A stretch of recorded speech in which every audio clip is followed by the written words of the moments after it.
ॐ शुक्लाम्बरधरं विष्णुं शशिवर्णं चतुर्भुजं प्रसन्नवदनं ध्यायेत् सर्वविघ्नोपशान्तये। वसुदेवसुतं देवं कंसचाणूरमर्दनं देवकी परमानन्दं कृष्णं वन्दे जगद्गुरुम्।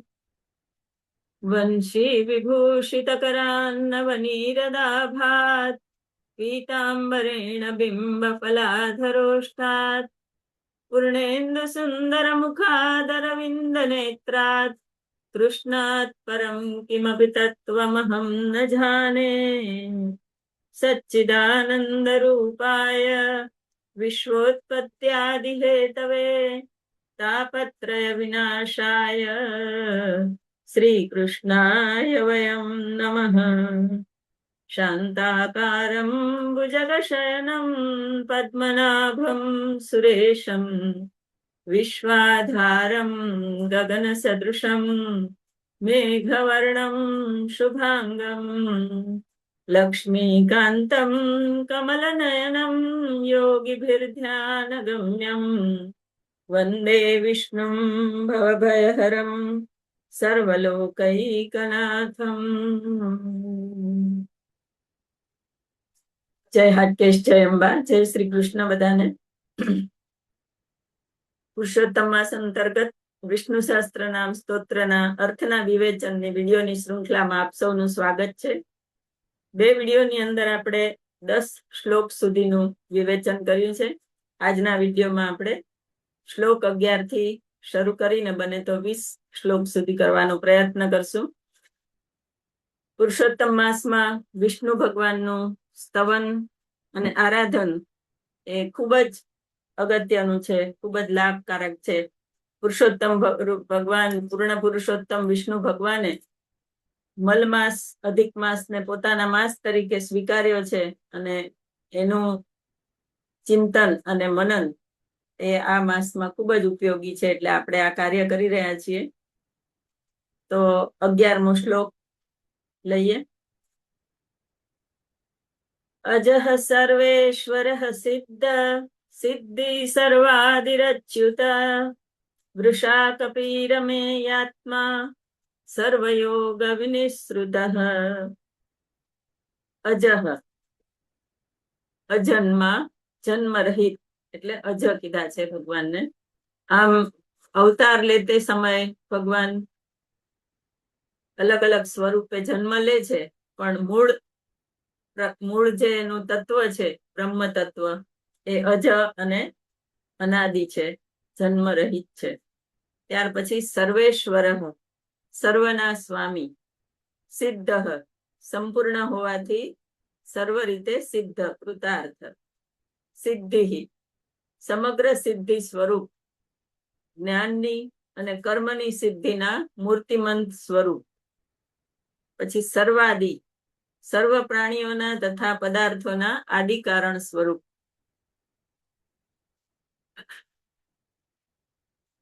અચ્યુત, સ્વરૂપના સામર્થ્ય વડે સ્વસ્વરૂપમાંથી કદી ભ્રષ્ટ ન થનાર, અચલ અને સ્થિર સ્વરૂપ વાળા એટલે અચ્યુત.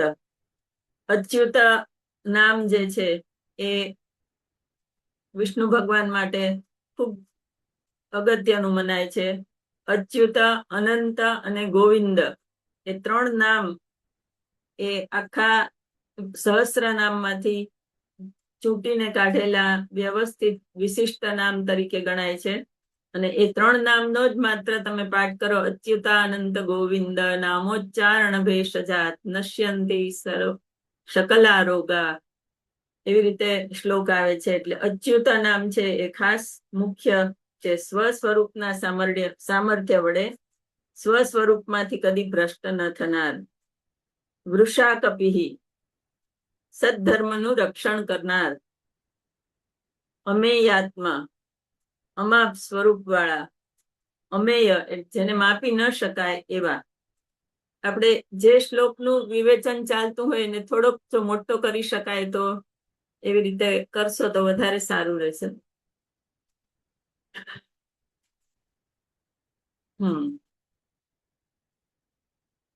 સર્વયોગ વિનિશ્રુત, સર્વ પ્રકારના કર્મના બંધનમાંથી મુક્ત કરનાર. ઈશ્વરનું સ્મરણ જે છે એ કર્મના બંધનમાંથી મુક્ત કરીને મોક્ષ અપાવનાર છે, એટલે સર્વયોગ વિનિશ્રુત. ત્યાર પછી 12મો શ્લોક જોઈએ. વસુર્વસુમનઃ સત્ય સમાત્મા સંમિત સમઃ અમોઘ પુંડરીકાક્ષો વૃષકર્મા વૃષાકૃતિ. વસુ સર્વ પ્રાણીઓમાં વાસ કરનાર. વસુમનઃ એટલે ઉદાર ચરિત્ર વાળા, ઉદાર મન વાળા એવા વિષ્ણુ ભગવાન. પછી સત્ય તો સત્ય સ્વરૂપ. ભાગવતમાં પણ ભગવાનની સ્તુતિ સૌ પ્રથમ શ્લોકમાં સત્યમ પરમ ધીમહિ કહીને જ કરી છે. જે શ્લોક છે સૌથી પહેલો મંગલાચરણનો, જન્માદ્યસ્ય યતોન્વયાદિતરતશ્ચાર્થે સ્વાભિઘ્ન સ્વરાટ તેને બ્રહ્મહૃદાયાદિ કવયે મુહ્યન્તિ તત્સૂરયઃ તેજો વારી મૃદામ યથા વિનિમયો યત્ર ત્રિસર્ગો મૃષા ધામ્નાં તેન સ્વહસ્ત કુહકમ સત્યમ પરમ ધીમહિ. તો એ સત્યનું હું ધ્યાન કરું છું, સત્ય સ્વરૂપનું. અને એ જ સત્ય સ્વરૂપ વિષ્ણુના પછી 24 અવતારોનું એમાં વર્ણન કરી અને મોક્ષનું જે ગ્રંથ છે ભાગવત એનો આરંભ કર્યો છે. તો સત્ય એટલે સત્ય સ્વરૂપ. પછી સમાત્મા રાગ દ્વેષ રહિત પવિત્ર અંતઃકરણ વાળા, સર્વ પ્રાણીઓમાં એક આત્મ રૂપે રહેલા. સમ આત્મા એટલે એક આત્મ રૂપે રહેલા અને સમભાવના વાળા એટલે રાગ દ્વેષ રહિત પવિત્ર અંતઃકરણ વાળા.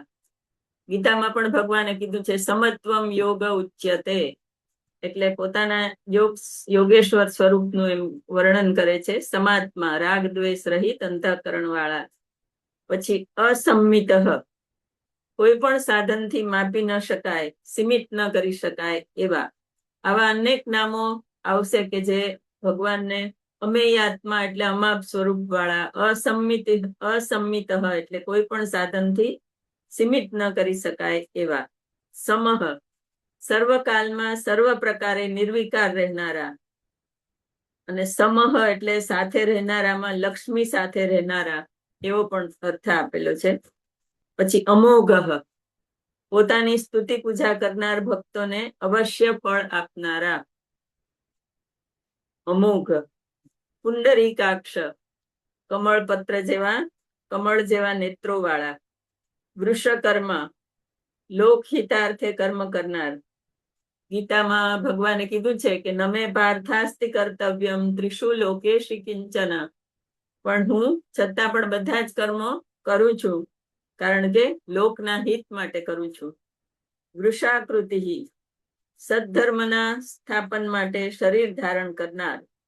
આપણે દર વખતે આવશે જ્યારે જ્યારે ભગવાનના અવતારની વાત આવશે ત્યારે કે યદા યદા હિ ધર્મસ્ય ગ્લાનિર્ભવતિ ભારત અભ્યુત્થાનમ ધર્મસ્ય તદાત્માનમ સૃજામ્યહમ. તો એવી રીતે વૃષાકૃતિ એટલે ભગવાન લોકોના કલ્યાણ માટે જન્મ ધારણ કરનાર. ત્યાર પછી 13મો શ્લોક જોઈએ. રુદ્રો બહુશિરા બભ્રુર વિશ્વયોનિઃ શુચિસ્રવઃ અમૃતઃ શાશ્વતસ્થાણુર વરારોહો મહાતપઃ. રુદ્રઃ રોદયતિ ઇતિ રુદ્ર, એ રુદ્ર માટે શબ્દ વપરાય છે. જગતના સંહાર સમયે પ્રાણીઓને રોવડાવનાર અથવા તો લોકોના ખરાબ કર્મોનું ફળ આપતી વખતે પ્રાણીઓને દુઃખ આપનાર. અને શિવ માટે પણ રુદ્ર શબ્દ વપરાય છે. આપણે સગુણ બ્રહ્મની ઉપાસનામાં મુખ્ય જે બ્રહ્મ તત્વ છે એને શિવ અને વિષ્ણુ ગણપતિ બધા એક સ્વરૂપ આપણે માનીએ છીએ. તો અહીંયા રુદ્ર એ વિષ્ણુ ભગવાન માટે વપરાયેલો શબ્દ છે કે જ્યારે ભગવાન પ્રાણીઓને એના ખરાબ કર્મ માટે એને દુઃખ આપે છે અને રોવડાવે છે, એના માટે રોદયતિ ઇતિ રુદ્ર એટલે રુદ્ર. બહુશિરઃ ઘણા મસ્તકો વાળા. ભગવાનનું વિશ્વરૂપ દર્શનનું આપણે વર્ણન જોઈએ તો એની અંદર પણ આવ્યું છે અનેક બાહુ દર વક્ત્ર નેત્રમ, એમાં પણ એવું વર્ણન છે. અને એક શ્લોક પણ છે પુરુષ સૂક્તની અંદર પણ ભગવાનને કીધું છે સહસ્ત્ર શીર્ષા પુરુષ સહસ્ત્રાક્ષ સહસ્ત્રપાદ. તો એવી રીતે ભગવાનનું જે સ્વરૂપ વિશ્વરૂપ છે એની અંદર એને ઘણા બધા મસ્તકો વાળા બતાવ્યા છે, એટલે બહુશિરઃ. પછી બભ્રુર, બભ્રુ એટલે પોષણ કરનાર. આ સર્વ લોકોનું પોષણ કરનારા વિષ્ણુ ભગવાનનું મુખ્યત્વે કાર્ય જગતનું પોષણ કરવાનું છે, એટલે જગતને પોષણ કરનાર. વિશ્વ યોનિ, આ જગતને ઉત્પન્ન કરનાર. શુચિ સ્રવાહા, પવિત્ર કીર્તિ વાળા. સ્રવાહા એટલે કીર્તિ, જેના વિશે પવિત્ર વસ્તુઓ કીર્તિ સંભળાય એવા પવિત્ર કીર્તિ વાળા એવા વિષ્ણુ ભગવાન. અમૃત, અમર, મૃત્યુ ન પામનાર. બ્રહ્મ તત્વ સ્વરૂપ છે, એટલે જેને આદિ નથી, અંત નથી, જેને જન્મ નથી, મૃત્યુ નથી. અમૃત. શાશ્વત સ્થાણુર, એ શબ્દ આખો ભેગો છે. શાશ્વત સ્થાણુર એટલે અનાદિકાળથી અચળ રહેનાર. શાશ્વત, હંમેશા માટે અચળ રહેનાર, એટલે શાશ્વત સ્થાણુર. પછી વરારોહ, સુંદર અંગો વાળા. અને મહાતપહા એટલે મહાન તપસ્વી. એવા વિષ્ણુ ભગવાનના અનેક નામો આપણે જોઈ રહ્યા છીએ. વિષ્ણુ ભગવાનનું દરેક અવતાર કાર્ય, એનું પોતાનું સ્વરૂપ અને એની જે વિભૂતિઓ છે એના પરથી આ બધા નામો આવ્યા છે. ઋષિ મુનિઓએ ગાયા છે, એ ભીષ્મ યુધિષ્ઠિરને બતાવ્યા છે અને આપણે એનો અભ્યાસ કરી રહ્યા છીએ. ત્યાર પછી 14મો શ્લોક જોઈએ. સર્વગઃ સર્વવિદ ભાનુર વિશ્વક્ષેનો જનાર્દન વેદો વેદ વિદવ્યંગો વેદાંગો વેદવિદ કવિ. સર્વગઃ, સર્વ સ્થળોમાં ગતિ કરનારા. ભગવાન સર્વવ્યાપી છે અને સર્વજ્ઞ છે, એટલે ભગવાન ગમે તે સ્થળોમાં તમને ભગવાનનો વાસ સ્વીકારી શકાય છે. બધા એમ કે છે કે કોઈ પણ ખરાબ કર્મ કરતા પહેલા હંમેશા વિચારવું કે ભગવાન બધું જોઈ રહ્યા છે, એટલે ભગવાન સર્વ સ્થળોમાં ગતિ કરે છે. સર્વગઃ, સર્વવિદ ભાનુઃ, સર્વને જાણનાર અને સર્વત્ર પ્રકાશનાર. ભાનુહુ એટલે સૂર્યની જેમ પ્રકાશનાર. સર્વવિદ એટલે સર્વને જાણનાર અને ભાનુહુ એટલે પ્રકાશનાર. આખું એક નામ છે સર્વવિદ ભાનુહુ. સર્વને જાણનાર અને સર્વત્ર પ્રકાશનાર. વિશ્વક્સેન, દૈત્યોની સેનાને સર્વ દિશામાં નસાડનાર. દૈત્યોની સેનાને નસાડનાર. ભગવાન જ્યારે જ્યારે અવતાર લે છે ત્યારે પાપીઓ અને દુષ્ટોથી જગતની રક્ષા કરવા માટે જ લે છે, એટલે એમના આગમનથી સર્વ દૈત્યો નાશી જાય છે. એટલે દૈત્યોની સેનાને સર્વ દિશામાં નસાડનાર. જનાર્દન, પાપી મનુષ્યોને નરકની પીડા આપનાર અને અસુરોનો નાશ કરનાર. જન આર્દન, જનને પીડા આપનાર. પણ કેવા મનુષ્યોને પીડા આપે છે? પાપી મનુષ્યોને પીડા આપે છે, અથવા તો અસુરોને પીડા આપે છે, એટલે જનાર્દન કીધા છે. પછી વેદઃ, જાણનાર, સર્વ વસ્તુના સત્ય જ્ઞાન વાળા. અને વેદ જે છે એને પણ ભગવાનનું મૂર્ત સ્વરૂપ જ ગણવામાં આવે છે, એટલા માટે વેદઃ. વેદવિદ, ચારે વેદોના રહસ્ય સહિત જાણનારા. વેદ છે એ ભગવાનનું જ વાંગ્મય સ્વરૂપ છે, આપણે આગળ કહ્યું તેમ. અને એને ભગવાન જાણે જ, એમાં કોઈ નવાઈ નથી. એટલે વેદવિદ, સર્વ વેદોને રહસ્ય સહિત જાણનારા.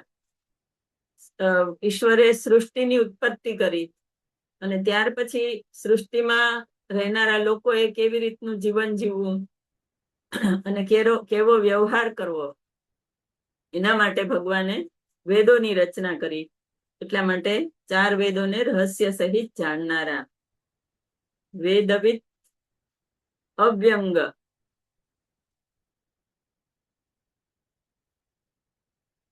વેદવિદ અવ્યંગ વેદવિદ વ્યંગો છે. વેદો વેદવિદ વ્યંગો, એમાં અવ્યંગ શબ્દ આવે છે. સર્વ પ્રકારના જ્ઞાનથી પરિપૂર્ણ.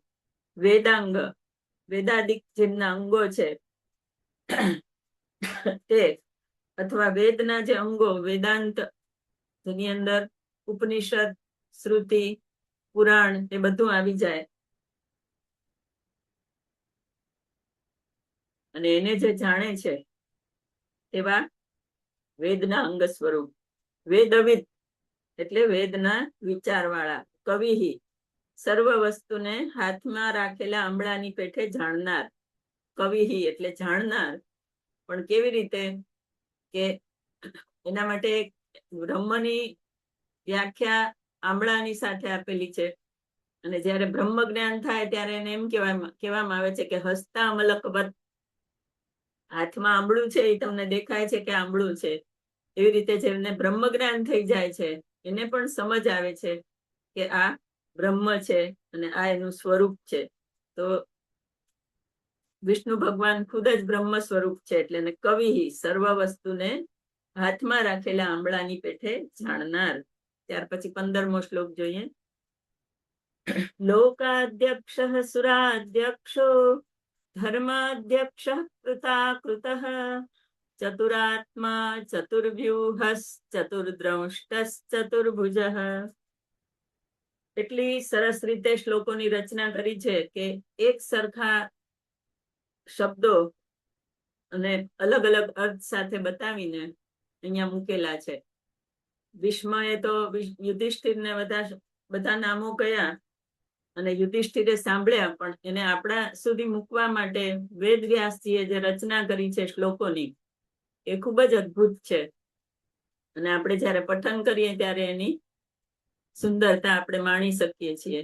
કારણ કે વ્યાસો જ શિષ્ટમ જગત સર્વમ કીધું છે અને વ્યાસ ભગવાનની આ બધી રચના છે. તો 15મા શ્લોકના અર્થ જોઈએ. લોકાધ્યક્ષ, સર્વલોકના અધ્યક્ષ, સર્વલોકની ઉપર રહેનારા.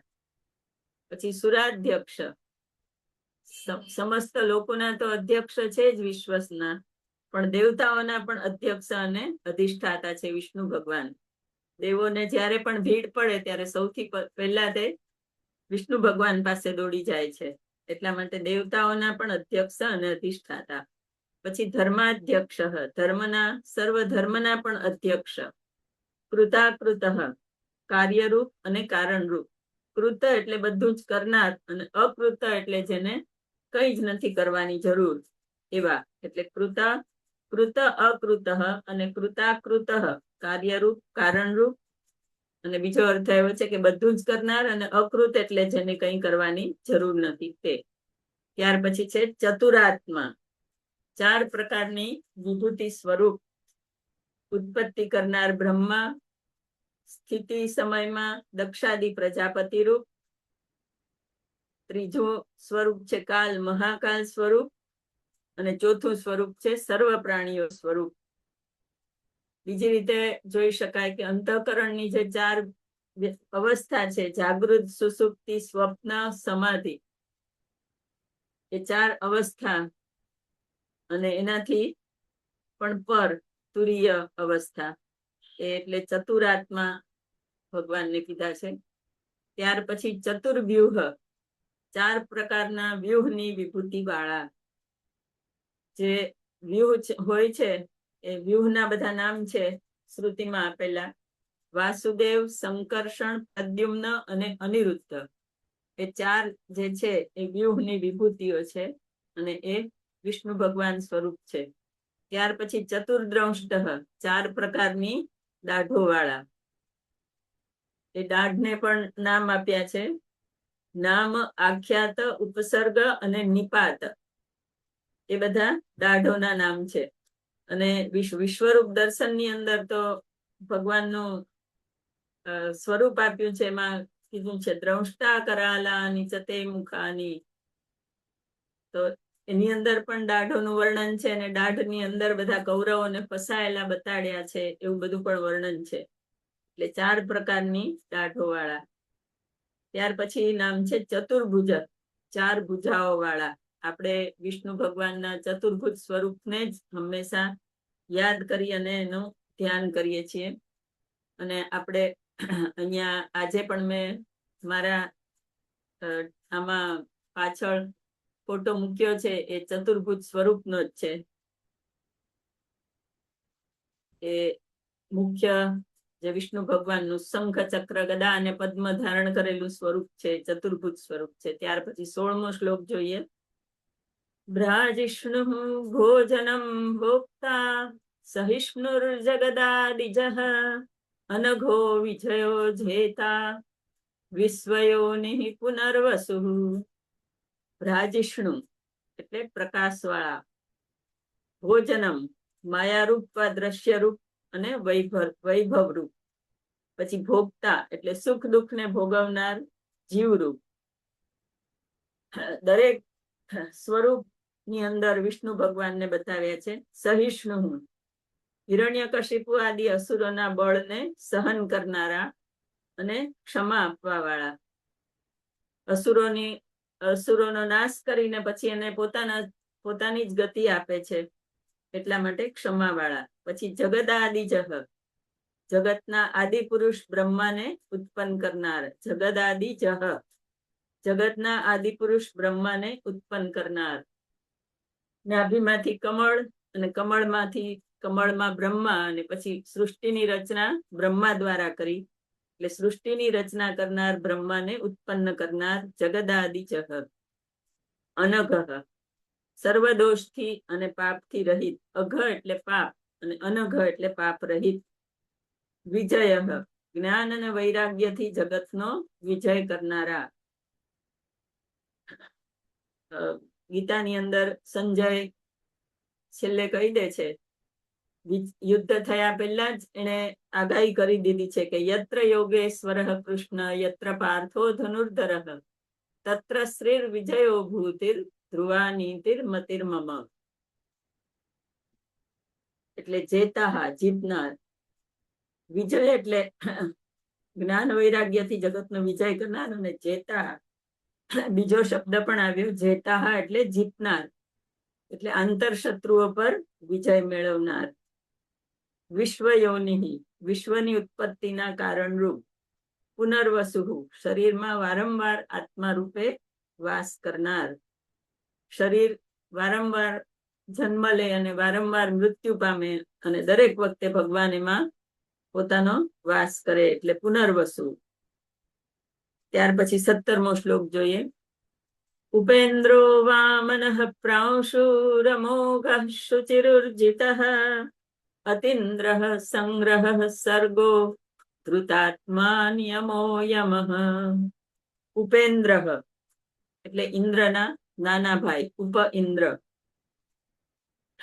વિષ્ણુ ભગવાનને ઇન્દ્રના નાના ભાઈ તરીકે વર્ણવ્યા છે.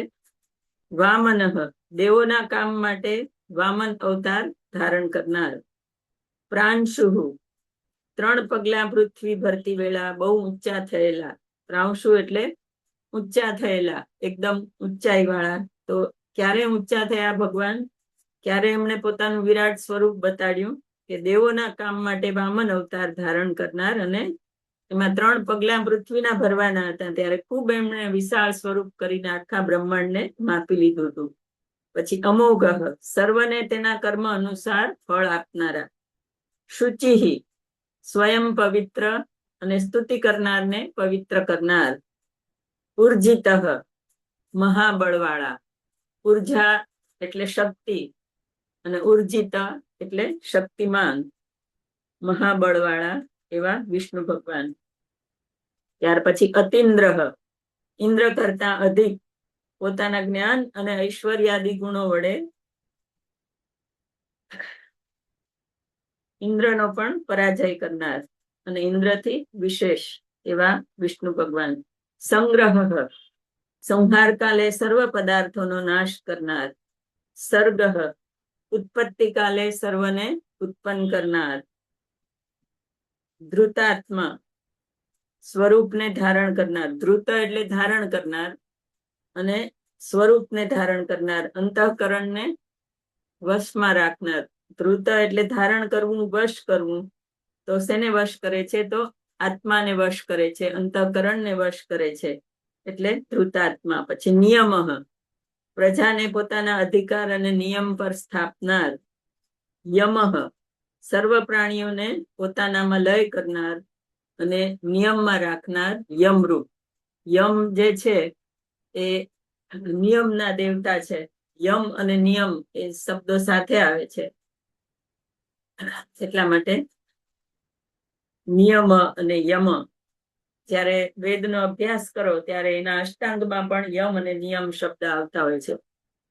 ત્યાર પછી 18મો શ્લોક જોઈએ. વેદ્યો વૈદ્ય સદા યોગી વીરહા માધવો મધુઃ અતીન્દ્રિયો મહામાયો મહોત્સાહો મહાબલઃ. વેદ્ય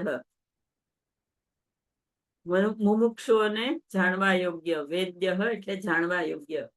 જાણવા યોગ્ય તત્વ શું છે એમ યોગીઓ જ્યારે ધ્યાન કરે ત્યારે જે તત્વને જાણવાનું છે એ તત્વ શું છે? તો વિષ્ણુ ભગવાન સ્વરૂપ, બ્રહ્મ સ્વરૂપ જે છે એને જાણવું જોઈએ ને એના માટે મુમુક્ષુઓ પ્રયત્ન કરતા હોય છે. અને એનું જ્ઞાન થાય ત્યારે એ લોકોને મોક્ષ મળતો હોય છે. તો વેદ્ય એટલે મુમુક્ષુઓને જાણવા યોગ્ય. વૈદ્ય, વેદ્યો, વેદ્ય ને પછી વૈદ્ય, સર્વ વિદ્યાઓને જાણનાર. સર્વ વિદ્યાઓને જાણનાર એટલે વૈદ્ય. અને પછી વૈદ્ય શબ્દ આપણે વૈદ એટલે જે આપણો રોગનો નિરાકરણ કરે એને પણ આપણે વૈદ કહેતા હોઈએ છીએ. તો ઈશ્વર આપણા કયા રોગનું નિવારણ કરે છે? તો ભવરોગનું. એટલે ભવરોગને નિવારણ કરનાર વૈદ્ય. પછી સદા યોગી, નિત્ય સ્વસ્વરૂપમાં ચિત્તવાળા અને નિત્ય સ્વસ્વરૂપમાં રહેનારા. સદા યોગી એટલા માટે કૃષ્ણ ભગવાનને યોગેશ્વર કૃષ્ણ ગયા છે. ત્યાર પછી વીરહા, સદ્ધર્મની રક્ષા માટે અસુર યોદ્ધાઓને હણનાર. વીરહા એટલે હણનાર, વીરોને હણનાર. તો કેવા વીરો? અસુર યોદ્ધાઓ. અને શા માટે? તો ધર્મની રક્ષા માટે વીરોને હણનાર. પછી માધવ, માયાના નિયંતા, માયાને નિયંત્રણમાં રાખનાર, માયાના પતિ એટલે માધવ. મધુઃ, મધુ સમાન મીઠા, ભક્તજનોને આનંદ આપનાર. એટલા માટે જ આપણે વલ્લભાચાર્ય મધુરાષ્ટકની રચના કરી છે. એમાં કૃષ્ણને સર્વ રીતે મધુર કીધા છે. અધરમ મધુરમ, વદનમ મધુરમ, નયનમ મધુરમ, શયનમ મધુરમ, મધુરાધિપતે રખિલમ મધુરમ. જેનું સમગ્ર અસ્તિત્વ મધુર છે, મંગળમય છે, એ વિષ્ણુ ભગવાન એટલે મધુઃ. અતિન્દ્રિય, ઇન્દ્રિયોના વિષયોથી પર, ઇન્દ્રિયોથી જાણી ન શકાય તેવા. મહામાય, મહામાયાવી, મોટા માયાવીઓને પણ પોતાની માયાથી ભૂલાવનાર. અને હંમેશા ભગવાને પોતાનું કાર્ય કરવા માટે યોગ માયાનો આશ્રય લીધો છે. કૃષ્ણ જન્મ વખતે પણ યોગ માયાનો આશ્રય લઈને યોગ માયાને યશોદાને કુખે જન્માવી અને લઈ આવ્યા અને પોતે યશોદાને ત્યાં કૃષ્ણ રૂપે રહ્યા અને કંસને ભૂલાવામાં નાખ્યો.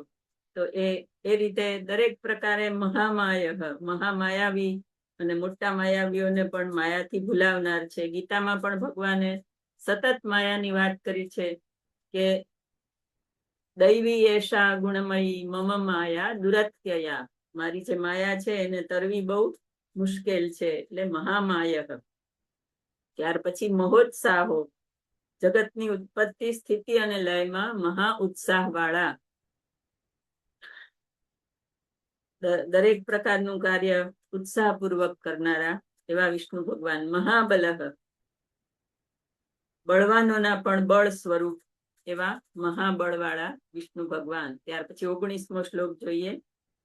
મહાબુદ્ધિર મહાવીર્યો મહાશક્તિર મહાદ્યુતિઃ અનિર્દેશ્ય વપુ શ્રીમાન અમેયાત્મા મહાદ્રિતૃપ. મહાબુદ્ધિ, મોટી બુદ્ધિ વાળા જ્ઞાન સ્વરૂપ. મહાવીર્ય એટલે મોટા પરાક્રમ વાળા. ઈશ્વરના પરાક્રમ સાથે કોઈની તુલના થઈ શકે નહીં. અસુરોનો નાશ, અને એ જ રીતે શક્તિનું ઈચ્છા શક્તિ, ના એ મહાશક્તિ માટે આવશે. હા, અસુરોનો નાશ વગેરે કરે છે એટલે મહાવીર્ય, મહા મોટા પરાક્રમ વાળા. પછી મહાશક્તિ તો મોટી શક્તિ વાળા. એવી જ રીતે શક્તિનું પણ ઈચ્છા શક્તિ, જ્ઞાન શક્તિ, ક્રિયા શક્તિ, એ ત્રણેય સ્વરૂપ ધારણ કરીને કાર્ય જગતનું કરે છે અને જગતનું પાલન કરે છે એટલે મહાશક્તિ સ્વરૂપ. આપણે કોઈ પણ સગુણ સ્વરૂપના નામ જોશું તો એની અંદર આ બધી વિભૂતિઓ આવે છે. જયારે આપણે લલિતા સહસ્ત્ર નામની વાત કરતા હતા ત્યારે એની અંદર પણ આ જ બધી શક્તિઓ બતાવી છે, અને ઈચ્છા શક્તિ, ક્રિયા શક્તિ અને જ્ઞાન શક્તિ સ્વરૂપ બતાવ્યા છે. એટલે પરબ્રહ્મ સ્વરૂપ જે સગુણ સ્વરૂપ ધારણ કરે ત્યારે એક સરખી બધી વિભૂતિઓ લઈને એની સાથે આવે છે. તો વિષ્ણુ ભગવાનને પણ મહાશક્તિ કીધા છે. પછી મહાદ્યુતિ, મોટા પ્રકાશ વાળા, અત્યંત તેજસ્વી, અજ્ઞાન રૂપી અંધકારનો નાશ કરનાર જ્ઞાન સ્વરૂપ. દરેક દેવોની પાછળ આપણે શક્તિનું વર્તુળ જોતા હોઈએ છીએ, તો એ મહાદ્યુતિ પ્રકાશમય સ્વરૂપ બતાડે છે એનું. પછી અનિર્દેશ્ય વપુહુ, વાણીથી પણ જેનું વર્ણન ન કરી શકાય એવા શરીર વાળા. અનિર્દેશ્ય વપુહુ. પછી શ્રીમાન એટલે લક્ષ્મીવાન, લક્ષ્મી વાળા. અનિર્દેશ્ય વપુહુમાં વાણીથી જેનું વર્ણન ન થઈ શકે તેવા શરીર વાળા. એટલે આપણે વિશ્વરૂપ દર્શન જે જોયું ગીતાની અંદર જેનું વર્ણન છે એ વિશ્વરૂપ દર્શન એમાં ગણી શકાય કે એ શરીર એનું એવું બતાવ્યું હતું અર્જુનને કે અર્જુન પણ ભયભીત થઈ ગયો હતો. અને શ્રીમાન એટલે લક્ષ્મી વાળા, લક્ષ્મીના પતિ. અમેયાત્મા, જેમના અંતઃકરણનું માપ કોઈનાથી ન થઈ શકે તેવા. અમેય, અપરિમિત, એ બધા શબ્દો એક સરખા અર્થવાળા આવ્યા કરશે. મહાદ્રિધ્રુપ, અદ્રિ એટલે પર્વત અને એને ધારણ કરનારા, મોટા પર્વતને ધારણ કરનારા. આપણે ગોવર્ધન પર્વત કૃષ્ણ ભગવાને ઉચક્યો હતો એનો અહીંયા આપણે યાદ કરી શકાય કે મોટા પર્વતોને ધારણ કરનારા મહાદ્રિધ્રુપ. ત્યાર પછી 20મો શ્લોક લઈએ. મહેશ્વાસો મહી ભરતા શ્રીનિવાસ સતામ ગતિ અનિરુદ્ધ સુરાનંદો ગોવિંદો ગોવિદામ પતિ. અહીંયા આ શબ્દને ખાસ ધ્યાન આપવાનું છે. ગોવિદામ પતિ. ગોવિંદ ત્યાં નથી, એક વખત ગોવિંદ કીધું છે ને બીજો ગોવિદામ પતિ એમ શબ્દ છે. તો મહેશ્વાસ, મોટા ધનુષ વાળા. મહી ભરતા, પૃથ્વીને ધારણ કરનાર. મહી એટલે પૃથ્વી અને ભરતા એટલે એનું ભરણ પોષણ કરનાર. સમગ્ર વિશ્વનું ભગવાન ભરણ પોષણ કરે છે એટલે પૃથ્વીનું પોષણ કરનાર. શ્રીનિવાસ, લક્ષ્મીનું નિવાસ સ્થાન, જેના વક્ષસ્થળમાં લક્ષ્મી રહે છે તે. આપણે અનેક વખત એ વાત કરી ગયા છીએ કે મોટી બાલાજીની મૂર્તિ જુઓ તો એમાં વક્ષસ્થળમાં તમને લક્ષ્મી બિરાજમાન જોઈ શકાય છે. ત્યાર પછી સતામ ગતિ, સત્પુરુષોના આશ્રય સ્વરૂપ. અનિરુદ્ધ, રોકી ન શકાય તેવા. નિરુદ્ધ કરવું એટલે રોકવું, અટકાવવું, પણ ભગવાન અનિરુદ્ધ છે, જેને રોકી ન શકાય તેવા છે. સુરાનંદ, સુર એટલે દેવો અને એને આનંદ આપનાર. દેવોને ભીડ પડે ત્યારે વિષ્ણુ પાસે જાય અને વિષ્ણુ એનો મુશ્કેલીનો નિકાલ લઈ આવે એટલે દેવોને આનંદ આપનાર. ગોવિંદ એટલે વરાહ રૂપે પૃથ્વીનું રક્ષણ કરનાર. ઉપનિષદો વડે જાણી શકાય તેવા. ગો એટલે ઉપનિષદ અને વિંદ એટલે જાણી શકાય એવા. ત્યાર પછી બીજો શબ્દ છે ગોવિદામ પતિ. ગોવિદ એટલે વેદાદિક શાસ્ત્રને જાણનારાઓમાં મુખ્ય. ગો એટલે વેદ અને વિદામ, ગોવિદ એટલે વેદાદિક સત્શાસ્ત્રને જે જાણે તે ગોવિદ, અને ગોવિદામ પતિ એટલે એમાં મુખ્ય અને શ્રેષ્ઠ એના પતિ. તો આપણે આજે 10 શ્લોકોનું અહીંયા ગુરુદેવના પુસ્તક માંથી અર્થઘટન જોવાનો પ્રયાસ કરી અને વિષ્ણુ ભગવાનની વિભૂતિઓને જાણવાનો પ્રયત્ન કર્યો. બાકીનું આપણે આગળના વિડીયોમાં અભ્યાસ કરશું. આ રીતે આપણે પુરુષોત્તમ મહિનામાં ઈશ્વરનું સ્મરણ કરવાનું અને સતત મનમાં એનું ચિંતન કરવાનો પ્રયાસ કરી રહ્યા છીએ. એટલે ભગવાન આપણને એમાં સાથ આપે અને આપણું કલ્યાણ કરે એની પ્રાર્થના સાથે અહીંયા વિરમું છું. જય હાટકેશ, જય અંબા, જય શ્રી કૃષ્ણ. વસુદેવ સુતમ દેવમ કંસચાણૂરમર્દનમ દેવકી પરમાનંદમ કૃષ્ણમ વંદે જગદ્ગુરુમ, કૃષ્ણમ વંદે જગદ્ગુરુમ.